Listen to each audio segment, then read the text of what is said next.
Kerajaan Sriwijaya atau biasa disebut Sriwijaya adalah salah satu kerajaan maritim yang kuat di wilayah Pulau Sumatera dan memberi pengaruh banyak di Nusantara. Dengan daerah kekuasaan membentang dari Thailand, Kamboja, Semenanjung Malaya, Jawa, Sumatera, Kalimantan, dan Sulawesi. Di dalam bahasa Sanskerta, Sri artinya bercahaya dan Wijaya artinya kemenangan. Bukti awal mengenai keberadaan kerajaan Sriwijaya ini berawal dari abad ke-7. Ait Sing, seorang pendeta Tiongkok, menuliskan bahwa ia tinggal selama 6 bulan saat mengunjungi Sriwijaya, yaitu tahun 671. Prasasti sejarah yang paling tua mengenai kerajaan Sriwijaya juga berada pada abad ke-7 di Palembang, yaitu Prasasti Kedukan Bukit pada tahun 682.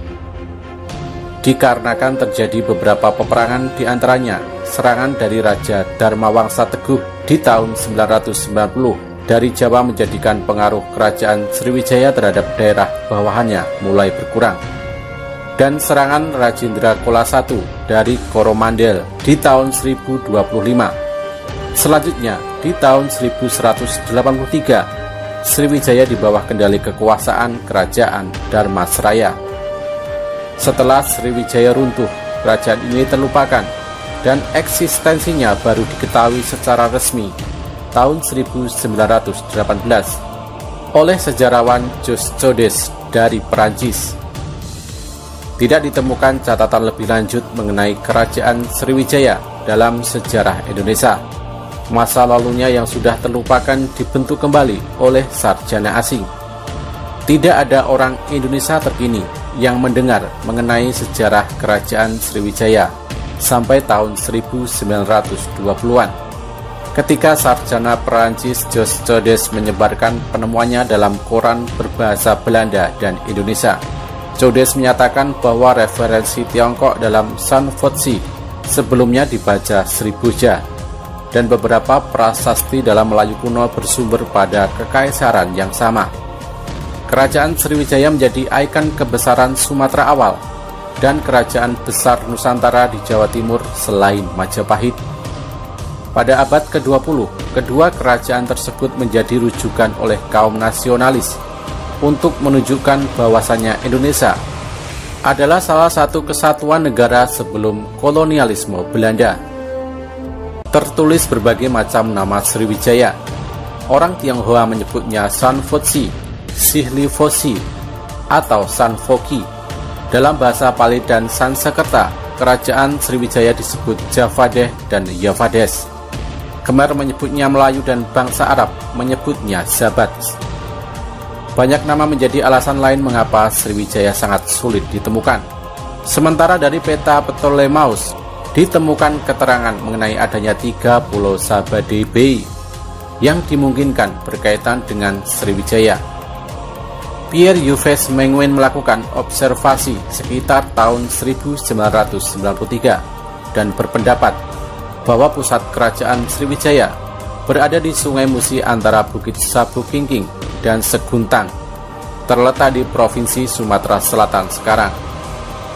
Namun sebelumnya Supomo berpendapat bahwa pusat kerajaan Sriwijaya terletak pada wilayah sehiliran Batanghari antara Muara Sabak sampai Muara Tembesi di Provinsi Jambi sekarang, dengan catatan Melayu tidak di wilayah tersebut. Jika Melayu pada wilayah tersebut, ia cenderung pada pendapat Moens, yang sebelumnya juga telah mengeluarkan pendapat bahwa letak dari pusat kerajaan Sriwijaya berada pada wilayah Candi Muara Takus, Provinsi Riau sekarang.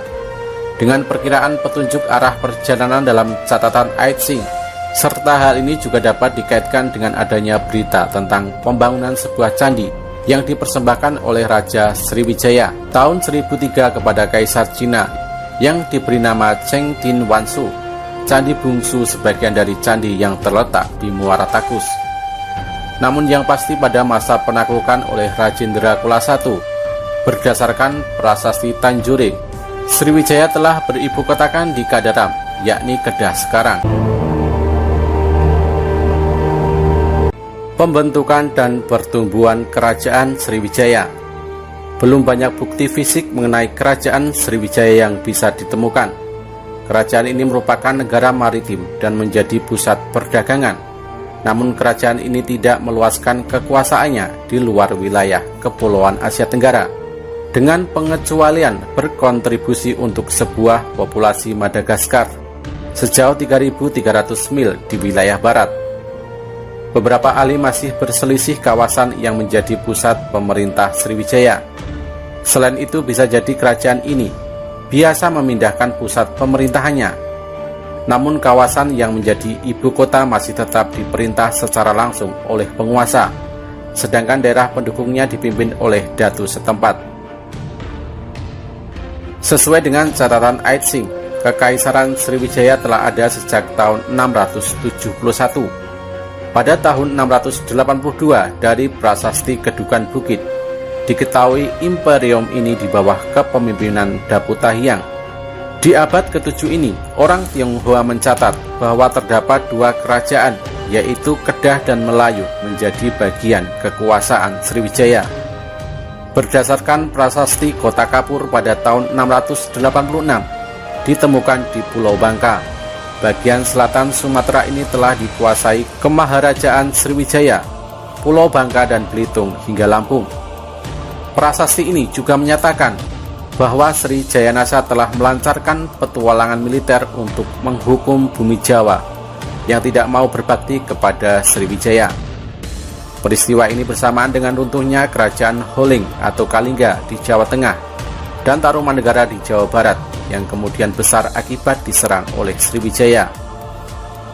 Sriwijaya tumbuh dan sukses mengendalikan jalur perdagangan maritim di Selat Sunda, Selat Malaka, Laut Jawa, Laut Cina Selatan, dan Selat Karimata.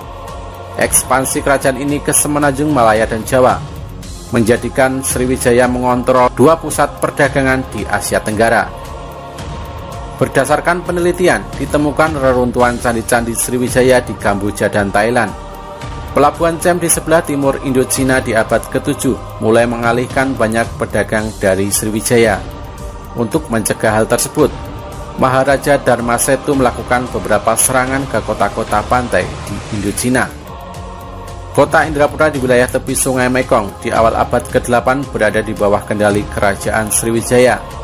Sriwijaya meneruskan dominasinya atas Kamboja sampai pendiri Imperium Khmer. Raja Khmer Jayawarman II di abad yang sama memutuskan hubungan dengan Sriwijaya. Di akhir abad ke-8, beberapa kerajaan di Jawa, antara lain Holling dan Tarumanegara, berada di bawah kekuasaan Sriwijaya. Menurut catatan, Wangsa Sailendra pada masa ini pula bermigrasi ke Jawa Tengah dan berkuasa di sana. Di abad ini pula, di Semenanjung Melayu Langkasuka menjadi bagian kerajaan, di mana berikutnya Tramdralingga dan Panpan yang terletak di sebelah utara Langkasuka juga berada di bawah pengaruh kerajaan Sriwijaya. Setelah Dharmasetu, yang menjadi penerus kerajaan adalah Samaratungga. Ia berkuasa pada tahun 792 sampai 835. Tidak seperti Dharmasetu yang ekspansionis, Samaratungga tidak melakukan ekspansi militer, tetapi lebih memilih perkuat penguasaan Sriwijaya di Jawa.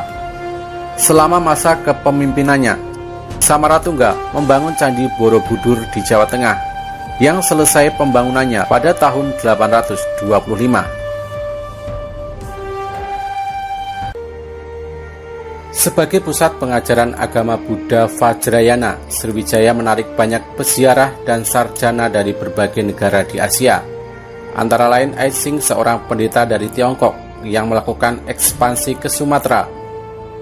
Dalam perjalanan belajarnya di Universitas Nalanda, India pada tahun 671 dan 695. Dan di abad ke-11, seorang sarjana Buddha dari Benggala yang berperan dalam perkembangan Buddha Vajrayana di Tibet. Aitsing melaporkan bahwa Sriwijaya sebagai rumah bagi sarjana Buddha, sehingga menjadi sebuah pusat pembelajaran agama Buddha. Pelancong yang datang ke pulau ini menyatakan bahwa koin emas telah dipergunakan di pesisir kerajaan. Selain itu, ajaran Buddha Mahayana dan Buddha Hinayana juga turut berkembang di Sriwijaya. Budaya India banyak mempengaruhi kerajaan Sriwijaya. Diawali oleh budaya Hindu, kemudian diikuti pula oleh agama Buddha. Raja-raja Sriwijaya berhasil menguasai Kepulauan Melayu melalui perdagangan dan penaklukan dari abad ke-7 hingga abad ke-9, sehingga secara langsung ikut serta mengembangkan kebudayaan Melayu beserta bahasanya di Nusantara. Sangat memungkinkan bahwa Sriwijaya yang terkenal sebagai pusat bandar perdagangan di Asia Tenggara tentunya menarik minat dari para pedagang dan ulama muslim dari wilayah Timur Tengah, sehingga beberapa kerajaan yang awalnya merupakan bagian dari Sriwijaya kemudian tumbuh berkembang menjadi cikal bakal kerajaan-kerajaan Islam di Sumatera kelak di saat melemahnya kekuasaan Sriwijaya.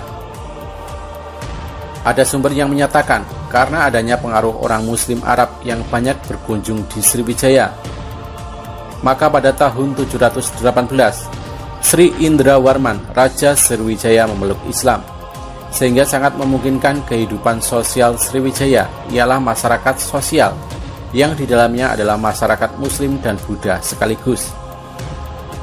Tercatat beberapa kali Raja Sriwijaya mengirimkan surat ke Khalifah Islam di Suriah.